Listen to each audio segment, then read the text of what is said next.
8% interest rate savings account पे। क्या मैं कंफ्यूज तो नहीं हो रहा हूँ फिक्स डिपॉजिट के साथ? बिल्कुल नहीं, जो आप सुन रहे हैं बिल्कुल सही सुन रहे हैं। आप अपने सेविंग्स अकाउंट पे या करेंट अकाउंट पे आप 8% इंटरेस्ट बिल्कुल पा सकते हैं। और यही नहीं, बैंक्स हमें बहुत सारी ऐसी फैसिलिटीज़ देती हैं जिनकी हमें जानकारी नहीं होती है। हमने क्या किया, हम बैंक में गए, जल्दी जल्दी फॉर्म भरा, इंटरनेट बैंकिंग लिया, चेकबुक लिया, डेबिट कार्ड लिया, घर आ गए। बहुत सारा हम इंक्वायरी करते ही नहीं हैं। और बैंक ऑफिशियल्स के पास तो बिल्कुल भी इंसेंटिव नहीं है कि वो हमें एक्स्ट्रा चीज़ें बताएं। अगर सेविंग्स अकाउंट पे आपको 3 से 4% मिल रहा है तो बैंक आपको 8% का क्यों बताए, 4% का वो नुकसान क्यों झेले? तो इसलिए ये हम लोग का रिस्पॉन्सिबिलिटी है कि ये पता करें। और यही अवेयरनेस मैं क्रिएट करने की कोशिश कर रहा हूँ कि जब भी आप बैंक में जाएं तो उसका मैक्सिमम एडवांटेज कैसे उठाएं। हेलो फ्रेंड्स, मैं हूं अभिनव ठाकुर। और इस वीडियो को स्टार्ट करने से पहले एक हम्बल रिक्वेस्ट है आपसे। मेरा नया यूट्यूब चैनल है, आप प्लीज़ इसे लाइक करें, सब्सक्राइब करें ताकि ऐसी वीडियो और लोगों तक पहुंच सकें और मुझे अपनी यूट्यूब चैनल को ग्रो करने में हेल्प मिले। तो आइए स्टार्ट करते हैं। करेंट अकाउंट और सेविंग अकाउंट्स के बीच का डिफरेंस देखते हैं। इसमें भी काफ़ी लोग कंफ्यूज रहते हैं। 3-4 बेसिक डिफरेंस हैं। सबसे पहला डिफरेंस है, सेविंग्स अकाउंट जनरली होता है सैलरीड पर्सन के लिए, करेंट अकाउंट होता है बिजनेसमैन के लिए जो बिजनेस कर रहे हैं। इसका मतलब क्या है, सेविंग्स अकाउंट में लिमिटेड ट्रांजैक्शंस होते हैं। अगर आप बैंक में जाएंगे बार बार पैसा निकालने एक महीने में तो आपको बैंक ज़्यादा चार्ज करेगी। और अगर एटीएम से भी आपने कुछ 5 से 6 बार विड्रॉल कर लिया तो उसके बाद आपको बैंक एक्स्ट्रा चार्ज करेंगे। लेकिन करेंट अकाउंट में क्या है, क्योंकि ये बिजनेस के लिए बना है, इस बिजनेस में कभी भी पैसा का यूज़ आ सकता है, तो इसमें डेली ट्रांजैक्शन होता है। इसमें ऐसा कोई लिमिटेड ट्रांजैक्शन का रूल नहीं होता है। तीसरा चीज़ है, सेविंग्स अकाउंट पे आपको 3 से 4% इंटरेस्ट मिलता है, करंट अकाउंट पे आपको बिल्कुल भी इंटरेस्ट रेट नहीं मिलता है। चौथा चीज़ है, सेविंग्स अकाउंट जो है, सेविंग्स अकाउंट को आप ओवरड्राफ्ट फैसिलिटी जनरली प्रोवाइड नहीं होता है। करेंट अकाउंट में ओवरड्राफ्ट फैसिलिटी प्रोवाइड होता है। ओवरड्राफ्ट का मतलब क्या है, मान लीजिए कोई बिजनेसमैन है, उसे 2 लाख की ज़रूरत है, लेकिन उसके बैंक अकाउंट में कितना है, सिर्फ 1 लाख।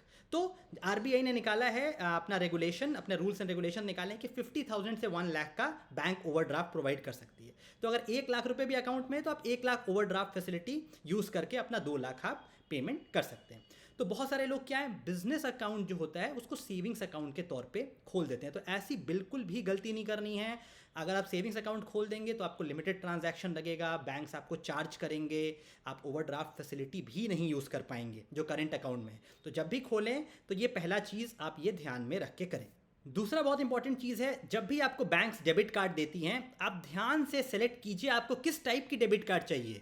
क्या आपको सिंपल डेबिट कार्ड चाहिए या सिल्वर कैटेगरी या प्लैटिनम कैटेगरी, अपने सैलरी के अकॉर्डिंग आपको डिसाइड करना है। जब आप डेबिट कार्ड लेते हैं तो बहुत सारे डेबिट कार्ड में क्या होता है, एक मिनिमम बैलेंस मेंटेन करना होता है मंथली में।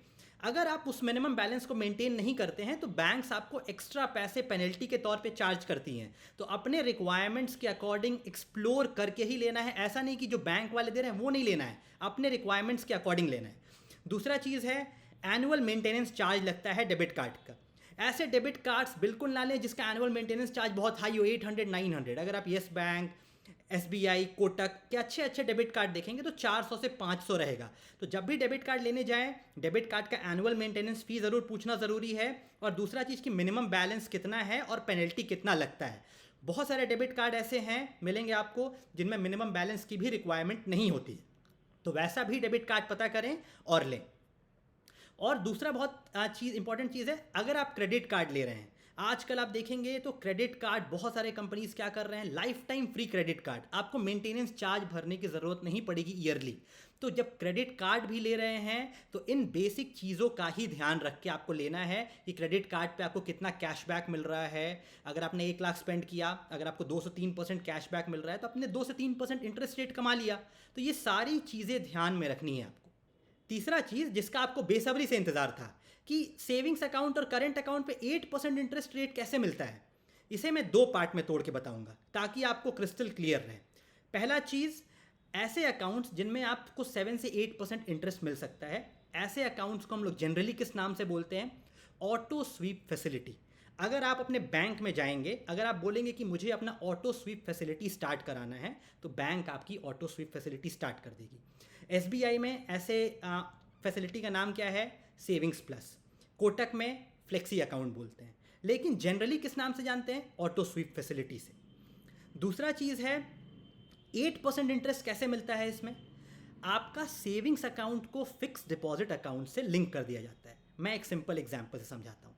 आपका मान लीजिए सैलरी आता है हर मंथ 50,000, तो आप क्या करेंगे, आप बैंक में जाएंगे, ऑटो स्वीप फैसिलिटी खुलवाने के साथ आप क्या बोलेंगे कि मेरा, आप एक थ्रेशोल्ड सेट करेंगे कि थ्रेशोल्ड मान लीजिए 50,000 सैलरी है तो 30,000 आपका थ्रेशोल्ड रहेगा। 30,000 के ऊपर जितना भी रुपए आपके बैंक अकाउंट में है वो क्या हो जाएगा, ऑटोमेटिकली स्वीप हो जाएगा, फिक्स डिपॉजिट में चला जाएगा वो। और फिक्स डिपॉजिट में आपको कितना इंटरेस्ट मिलेगा, 8% इंटरेस्ट रेट मिलेगा। तो बहुत सारे ऐसे लोग हैं जिनका बैंक अकाउंट में पैसा आइडल पड़ा रहता है, कोई काम नहीं आता है, तो क्यों ना एक ऑटो स्वीप फैसिलिटी खुलवा दें।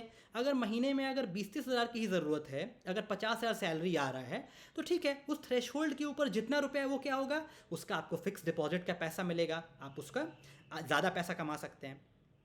दूसरा एक कन्फ्यूजन क्या हो सकता है कि फिक्स डिपॉजिट में तो चले गए हम लोग का पैसा चला गया, तो क्या फिक्स डिपॉजिट तोड़वाने के लिए हम लोग को बैंक जाना पड़ेगा? बिल्कुल बैंक नहीं जाना पड़ेगा, नॉर्मल प्रोसेस है। एटीएम से पैसा निकालना है, निकाल लीजिए, आप 10,000 निकालना है, 15, जितना भी निकालना है निकाल लीजिए, अपने आप फिक्स डिपॉजिट ऑटोमेटिकली ब्रेक हो जाता है और थ्रेशोल्ड के ऊपर जितना पैसा रहता है वो फिक्स डिपॉजिट में उसका इंटरेस्ट रेट आपको मिलता रहेगा। और ये आपको बैंक वाले नहीं बताने वाले हैं, क्यों? क्योंकि नॉर्मल तो आपको कितना मिलेगा, 3% इंटरेस्ट। बैंक आपको 8% इंटरेस्ट क्यों दे, आपको ऑटो स्वीप फैसिलिटी के बारे में क्यों बताए? तो ये आपको खुद एक अवेयर रहना पड़ेगा। इसलिए मैंने ये वीडियो बनाया कि हाँ, अगर ये आपको सारे बैंकिंग ट्रिक्स जो हैं ये आपको पता होने चाहिए ताकि आप एक मैक्सिमम एडवांटेज उठा सकें। और लास्ट पॉइंट है कि आजकल हम लोग ब्रांच में तो बहुत ही कम विजिट करते हैं, तो हम लोग मैक्सिमम क्या यूज़ करते हैं, नेट बैंकिंग। अगर पैसा भी ट्रांसफ़र करना हो आरटीजीएस से, नेफ्ट से या फिर यूपीआई से, ये ज़रूर चेक करें कि आपका बैंक कोई आपसे एक्स्ट्रा चार्ज तो नहीं ले रहा है। ये देखना बहुत ज़रूरी है। इस पर बहुत ज़्यादा चार्ज नहीं होना चाहिए, 2 लाख से ज़्यादा, 5 लाख से ज़्यादा, तो अलग अलग चार्जेस हो सकते हैं। इसमें देखना है कि कितना चार्ज ले रहा है, जो मिनिमम चार्जेस है वो आपको देने हैं। तो ये 3-4 चीज़ें जो हैं बहुत ही बेसिक हैं, लेकिन इसका हम अच्छे से एडवांटेज उठा सकते हैं, ये हमें पता होना चाहिए। तो आशा करता हूँ दोस्तों कि ये आपको एक नया और बढ़िया चीज़ पता चला होगा जिसे आप फुली यूटिलाइज़ करेंगे। अगर आपको भी ऐसे ही कुछ ट्रिक्स पता हैं तो आप बिल्कुल कमेंट सेक्शन में लिखें। और हाँ दोस्तों, एक बार और रिक्वेस्ट है कि वीडियो को बिल्कुल लाइक करें, सब्सक्राइब करें और बेल आइकन को भी प्रेस करें ताकि आपके पास ऐसे ही नोटिफिकेशन आता रहे। जो भी मैं ऐसे क्वालिटी वीडियोज़ बनाता रहूँ, नॉलेजेबल वीडियोज़ बनाता रहूँ, मैं आपके साथ शेयर करता रहूँ। थैंक यू दोस्तों।